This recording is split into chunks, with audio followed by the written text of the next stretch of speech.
भारत के एक दूरदराज गांव में, जहां हाल ही में एक पुरानी गुफा की खोज हुई है। गांव वालों का कहना है कि वहां नागमणि छुपी हुई है जो अमरत्व और अपार धन का स्रोत है। लेकिन इस गुफा के पास जाने वाला कोई लौटकर नहीं आया।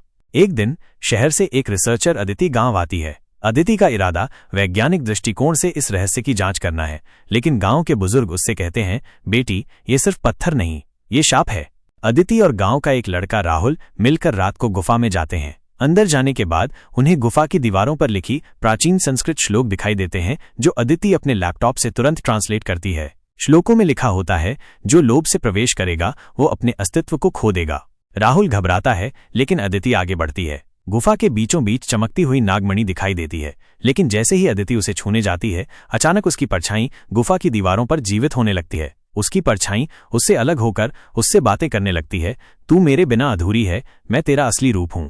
इसी बीच गांव के बाहर एक रहस्यमयी साधु प्रकट होता है, जो गांव वालों को बताता है कि नागमणि का असली उद्देश्य धन नहीं बल्कि आत्मज्ञान है। साधु गुफा में पहुंचता है और अदिति से कहता है, अपनी छाया को स्वीकार करो, तभी रहस्य खुलेगा। जैसे ही अदिति अपनी परछाई के भय को स्वीकार करती है, नागमणि की चमक फीकी पड़ने लगती है और गुफा का दरवाजा धीरे धीरे बंद होने लगता है। अदिति और राहुल भागकर बाहर आते हैं, लेकिन अदिति के भीतर कुछ बदल चुका होता है। अब वो सिर्फ एक वैज्ञानिक नहीं, एक साधक भी बन चुकी है। जब अदिति घर लौटती है, उसके बैग में नागमणि की हल्की रोशनी टिमटिमाती है, जबकि उसने उसे छुआ तक नहीं था।